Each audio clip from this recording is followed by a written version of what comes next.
میرے محترم دوستوں، بزرگوں، عزیزوں،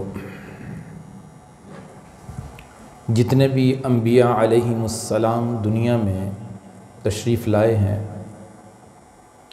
ہر نبی کو اللہ نے اس کی حقانیت کے لیے کوئی نہ کوئی معجزہ عطا فرمایا ہے۔ معجزہ علامت اور نشانی ہوتا ہے اس کے نبی ہونے کا،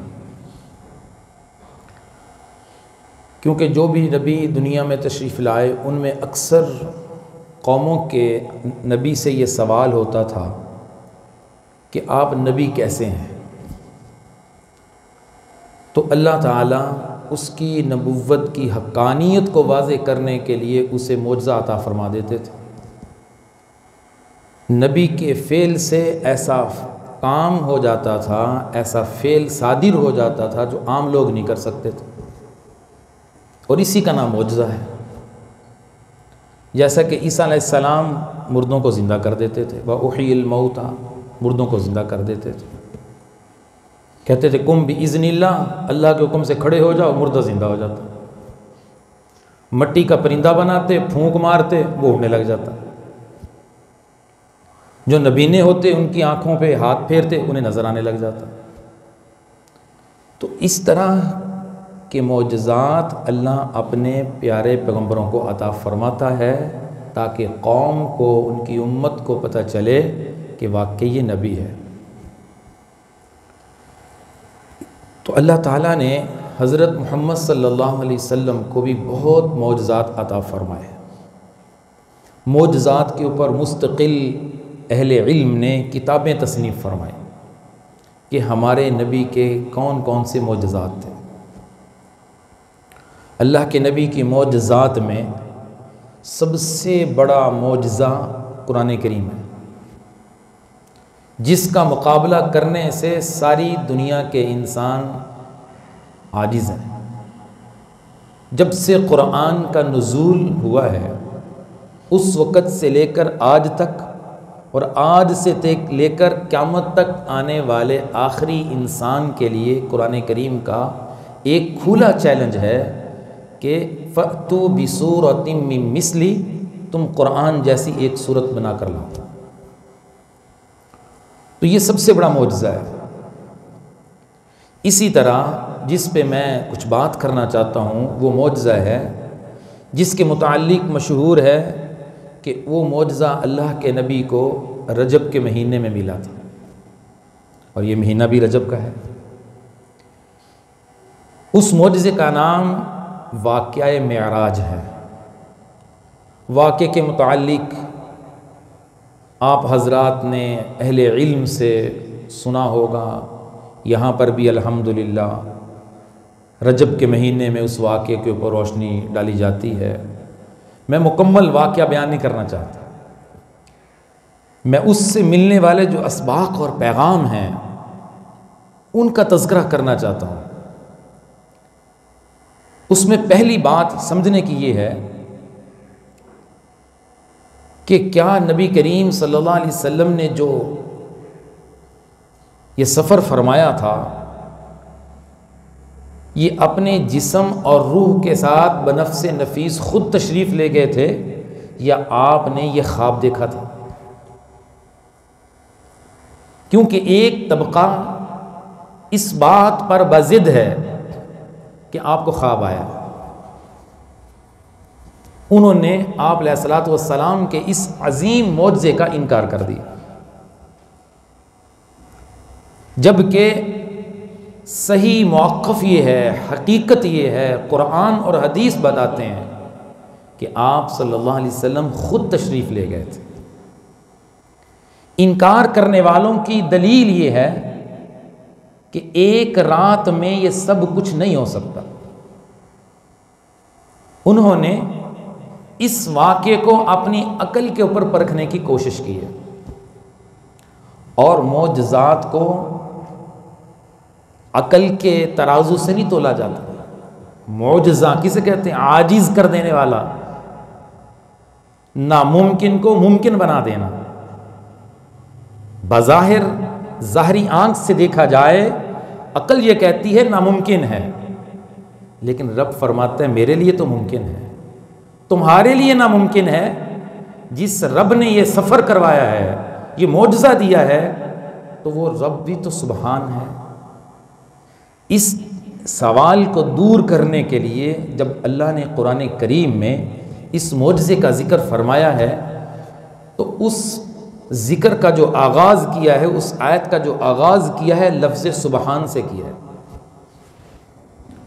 سبحان الذی اسری بعبدہ لیلا من المسجد الحرام الی المسجد الاقصی۔ سبحان لفظ بتا رہا ہے کہ جس ذات نے یہ معجزہ اور یہ سفر نصیب فرمایا، وہ ذات سبحان ہے، اس کے لیے کوئی مشکل نہیں ہے۔ انما امرہ اذا اراد شیئا ان یقول له کن فیکون۔ جب وہ ذات کسی کام کرنے کا ارادہ فرماتی ہے تو صرف اس کے لیے کن کہنا ہوتا ہے، کن ہو جا، وہ کام کیا ہو جاتا ہے، فیکون ہو جاتا ہے۔ اللہ کے لیے کوئی ناممکن نہیں، اللہ کے ارادے کا نام وجود ہے۔ بہرحال جن کا یہ سوال ہے کہ کیسے ہو گیا، تو ان کو بھی سمجھنا چاہیے کہ سب سے پہلے یہ معجزہ عطا کرنے والی ذات اللہ کی ہے، اللہ کے لیے کوئی مشکل نہیں، ایک بات۔ دوسری بات یہ ہے کہ جب اللہ نے اپنے محبوب کو یہ سفر نصیب فرمایا، آپ کا جب سفر کا آغاز ہوا، اللہ نے وقت کو روک دیا تھا، رات رک گئی تھی، وقت چلا ہی نہیں آگے۔ جب آپ نے اپنے اس سفر کو مکمل فرمایا ہے، اس وقت وقت دوبارہ چلنا شروع ہوا ہے۔ اللہ نے وقت کو روک دیا، اور وقت کا چلانا اور روکنا کس کے اختیار میں؟ اسی دریا سے فرعون غرق ہو رہا ہے اور موسیٰ علیہ السلام کا لشکر بچ رہا ہے، وہی دریا، وہی پانی، وہی راستے۔ موسیٰ علیہ السلام نے عصا مارا، 12 راستے بن گئے، سارے قبیلے گزر گئے، اور فرعون کا راستے تو بنے ہوئے ہیں، اس کی فوج نے کہا چلو ہم بھی گزرتے ہیں۔ جو ہی وہ درمیان میں پہنچے، اللہ نے پانی کو حکم دیا چل پڑ، پانی چل پڑا۔ اللہ نے اپنی قدرت دکھائی، تو یہ معجزہ دیکھ کر اللہ نے اپنی قدرت دکھائی ہے کہ میں اس پہ قادر ہوں۔ اس لیے پہلی بات یہ سمجھنے کی ہے کہ آپ صلی اللہ علیہ وسلم خود بنفس نفیس آسمانوں پہ تشریف لے گئے، 7 آسمان آپ نے دیکھے، نبیوں سے ملاقاتیں فرمائیں، سدرۃ المنتہا پہنچے، اللہ کے عرش پہ پہنچے، اللہ سے ملاقات فرمائی۔ اس سفر کے دوران ایک اہم واقعہ آپ صلی اللہ علیہ وسلم کو حضرت جبرائیل نے بتایا۔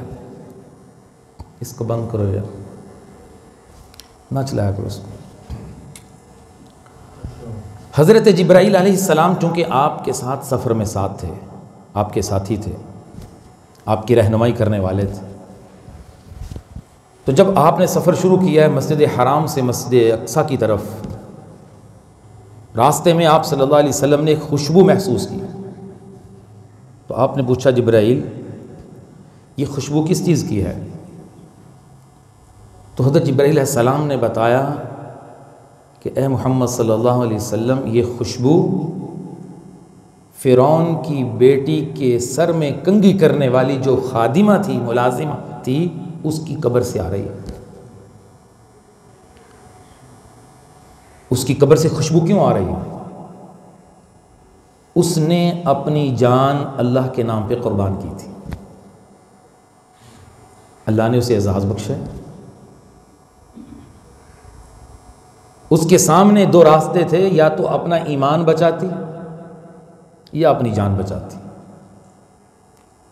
اس نے کہا کہ جان قیمتی نہیں ہے، ایمان قیمتی ہے۔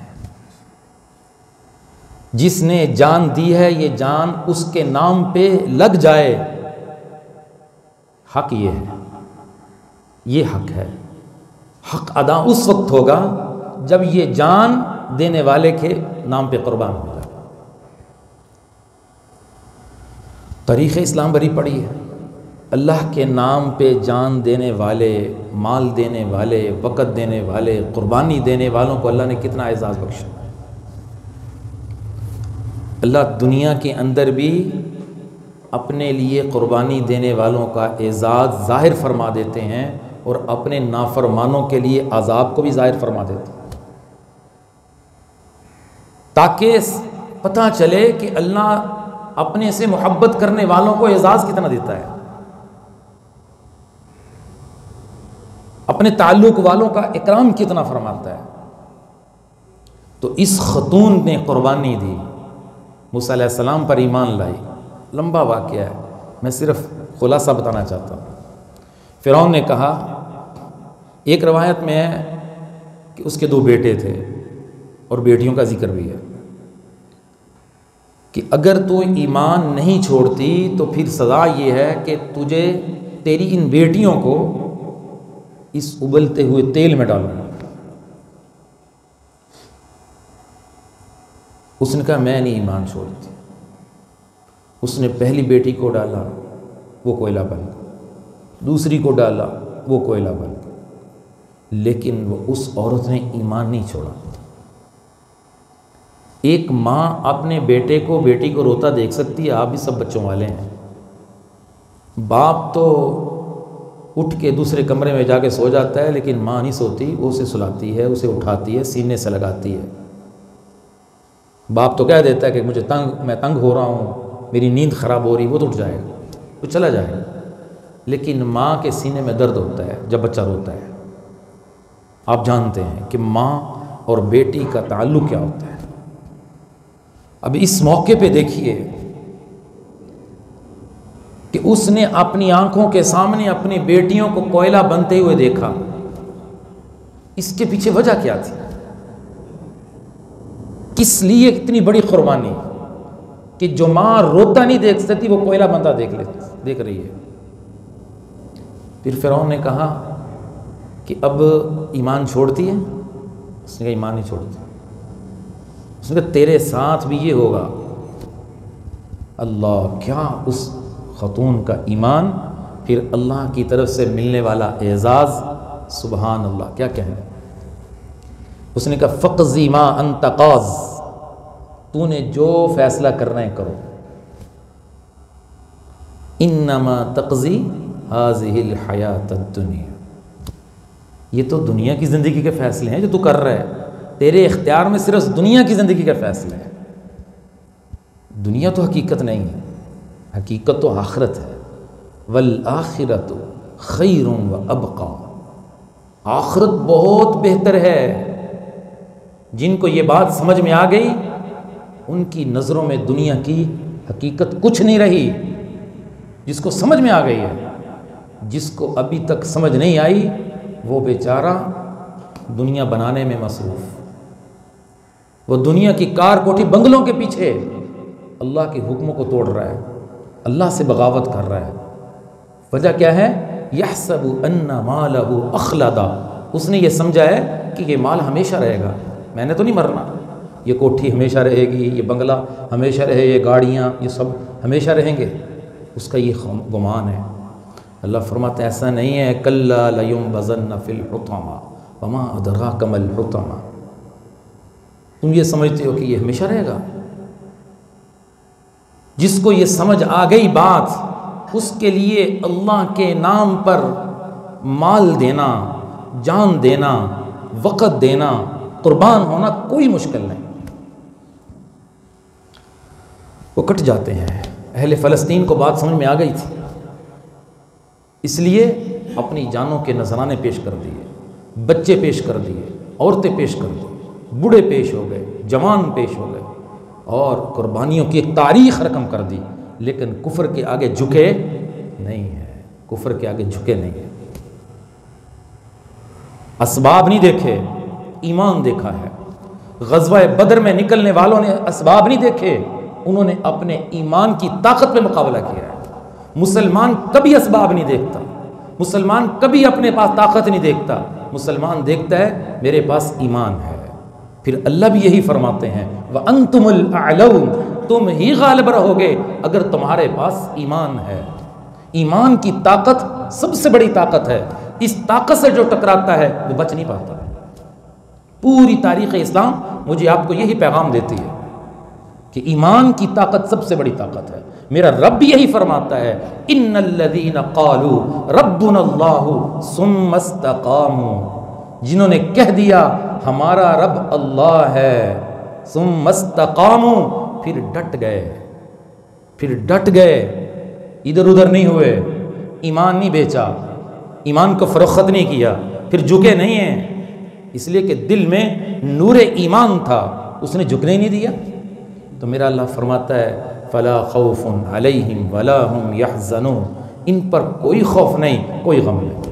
اولئک اصحاب الجنہ، یہ جنت والے ہیں، ہم فیہا خالدون، یہ ہمیشہ جنت میں رہیں گے۔ ایمان بچانا میرے عزیزو بڑا ضروری ہے۔ ایمان کے اوپر حملے ہو رہے ہیں، یہ زمانہ فتنوں بھرا زمانہ ہے، ایمان کے اوپر حملے ہیں۔ اس عورت نے کتنی قربانی دی، فرعون نے کہا اب تیری باری ہے، اس نے اسے بھی اٹھایا اور ابلتے تیل میں ڈالا، وہ بھی کوئلہ بنا، لیکن اس نے شہید ہونے سے پہلے ایک نصیحت کی تھی، ایک بات کہی تھی کہ ہماری ایک بات پوری کر دینا، ہم سب کو کٹھے دفن کر دینا۔ تو جبرائیل نے بتایا یہ ان کی قبر سے خوشبو آ رہی ہے جو اللہ کے نام پر قربان ہو گئے۔ انہیں حقیقت کا پتہ چل گیا تھا، اس لیے اللہ کے نام پر قربان ہونا کوئی مشکل نہیں رہا، حقیقت سامنے آ گئی تھی۔ تو اللہ تعالیٰ اپنے بندوں کا یوں اعزاز فرماتے ہیں، ان کی قبروں سے خوشبوئیں جاری کر دیتے۔ امام بخاری رحمۃ اللہ علیہ کتنے بڑے امام، کتنے بڑے عظیم محدث، جن کی کتاب کے متعلق علماء کی متفقہ رائے یہ ہے اصح الکتب بعد کتاب اللہ، اللہ کی کتاب کے بعد سب سے صحیح ترین کتاب صحیح البخاری ہے، جس کو امام بخاری رحمۃ اللہ علیہ نے تحریر فرمایا۔ ہر حدیث لکھنے سے پہلے غسل فرمایا، 2 نفل پڑھے، مراقبہ کیا روضہ رسول صلی اللہ علیہ وسلم پہ، جب اطمینان ہو گیا پھر حدیث کو اپنی کتاب میں لکھا۔ ہزاروں حدیثیں، 7-8 ہزار سے زائد حدیثیں بخاری میں موجود ہیں، ہر حدیث کو لکھنے سے پہلے غسل فرمایا اور 2 نفل پڑھے۔ امام بخاری کو دنیا سے گئے ہوئے صدیاں گزر گئیں، لیکن آج بھی ان کا نام روشن ہے، اور جب ان کا انتقال ہوا ان کے حالات میں لکھا ہے اللہ نے ان کی قبر سے خوشبو جاری کر دی، دنیا نے دیکھا۔ اللہ اپنے بندوں کا اعزاز فرماتا ہے، یہ مجھے آپ کو پیغام مل رہا ہے کہ دنیا سے دل نہ لگاؤ، اللہ سے دل لگاؤ، اللہ کو پہچانو، اللہ کو پہچانو، آخرت کو پہچانو، حقیقت کی طرف آؤ، دھوکے کی طرف نہ جاؤ۔ ساری دنیا دھوکے کی طرف دوڑ رہی ہے، ساری دنیا کی محنت دھوکے کی طرف، عارضی گھر کی طرف، عارضی جگہ کی طرف، سب کی دوڑ ہے، عارضی چیزوں کو حاصل کرنے کی طرف دوڑ ہے، حقیقت کی طرف آنے کو تیار کوئی نہیں۔ وجہ اس کی یہ ہے کہ دلوں کے اوپر محنت جس چیز کی ہوگی محبت بھی اسی کی آئے گی۔ دل کے اوپر محنت دنیا کی ہو رہی ہے، بچوں کے دلوں پہ یہی محنت ہو رہی ہے، بچوں کو یہی سکھایا جا رہا ہے، تو ان کے دل میں بھی دنیا آ رہی ہے۔ اللہ اور اس کے رسول کی بات سے دل خالی ہے، کیونکہ اللہ اور اس کے رسول کی بات نہیں سنائی جاتی۔ اللہ اکبر۔ تو اللہ تعالیٰ اعزاز فرماتے ہیں۔ اسی طرح قریب زمانے میں لاہور میں ایک اللہ والے گزرے، شیخ التفسیر امام الاولیاء حضرت مولانا احمد علی لاہوری رحمۃ اللہ علیہ، سلسلہ عالیہ قادریہ راشدیہ کے عظیم سرخیل اور شخصیت تھے، قرآن کی بڑی خدمت کی، اللہ کے نام کے ذکر کی سینکڑوں مجلسیں قائم کی، اور دنیا کو روحانی طور پہ بہت فیض یاب کیا۔ جب ان کا انتقال ہوا فرمایا اللہ پاک نے ان کی قبر سے بھی خوشبو جاری کر دی۔ دنیا کی لیبارٹریوں میں ٹیسٹ ہوئے، انہوں نے رپورٹ دی کہ یہ دنیا کی خوشبو نہیں ہے، دنیا کی خوشبو نہیں۔ اللہ اپنے نیک بندوں کا اکرام فرماتے ہیں اور مجھے آپ کو بتاتے ہیں کہ آ جاؤ تم بھی اس طرف، اللہ تمہارا بھی اعزاز فرمائیں گے، اللہ تم سے بھی محبت فرمائیں گے۔ کئی مرتبہ حضرت کی قبر سے مٹی لوگ اٹھا کے لے کے ادھر ڈالنی پڑی، تو ان کے بیٹے تھے، وہ بھی ماشاءاللہ اللہ کے نیک برگزیدہ بندے تھے، انہوں نے وہاں پہ دعا کی کہ یا باری تعالیٰ اس خوشبو کو ختم فرما دے۔ یہ کیوں ایسا ہوتا ہے کبھی کبھار؟ صرف بتانے کے لیے، لوگوں کو دکھانے کے لیے۔ حضرت لاہوری رحمۃ اللہ علیہ کی زیارت ہوئی کسی کو خواب میں، اللہ اکبر، تو فرمایا اللہ تعالیٰ نے کیا معاملہ کیا؟ حضرت فرمانے لگے اللہ کی بارگاہ میں جب پیشی ہوئی تو میں رونے لگا۔ اللہ تعالیٰ نے فرمایا احمد علی آج رونے کا وقت نہیں ہے، آج تجھے انعام دینے کا وقت ہے۔ اللہ اکبر، اور فرمایا تیری بخشش بھی کر دی، اس قبرستان میں تیرے آنے کی وجہ سے ہم نے سارے قبرستان کا عذاب بھی ختم کر دیا، اعزاز دیا ہے۔ اللہ اکبر، اللہ پاک اپنے نیک بندوں سے اتنی محبت فرماتا ہے، بڑی محبت فرماتا ہے۔ تو کیا ہم سب نیک نہیں بن سکتے؟ کیا ہم اللہ کے قریب نہیں ہو سکتے؟ بس یہ کہہ دینا کہ وہ بڑے لوگ تھے یہ کافی نہیں ہے، ہم بھی بڑے بن سکتے ہیں۔ اللہ تعالیٰ نے نبوت کا دروازہ بند کیا، ولایت کا دروازہ بند نہیں کیا۔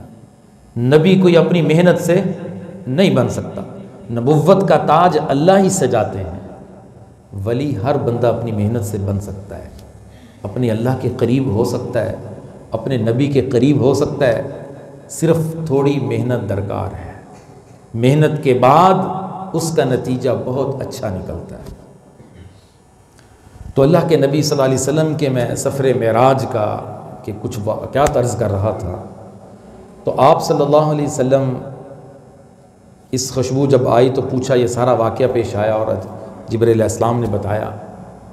تو پھر آپ صلی اللہ علیہ وسلم جب اللہ سے ملاقات فرماتے ہیں، اس ملاقات میں اللہ پاک اپنے نبی کو 3 تحفے دیتے ہیں، 3 تحفے، 3 گفٹ ملتے ہیں، اور یہ تینوں چیزیں اللہ پاک سے اللہ کے نبی عرش سے لے کر آئے۔ پہلا گفٹ، سبحان اللہ، الصلاۃ، الصلاۃ، اللہ نے اپنے محبوب کو نماز دی کہ جاؤ اپنی امت کو نماز کا تحفہ دو، امت تمہاری نماز پڑھے گی، اللہ انہیں نماز میں اپنا قرب نصیب فرمائے۔ الصلاۃ معراج المؤمنین، مومن کی معراج نماز ہے، نماز ہے، نماز۔ کتنے برے طریقے سے ضائع کی جا رہی نماز کو، کتنے برے طریقے سے ضائع کیا جا رہا ہے۔ 5 مرتبہ مؤذن اذان دیتا ہے، کون اہتمام سے مسجد میں اللہ کے گھر حاضری دیتا ہے؟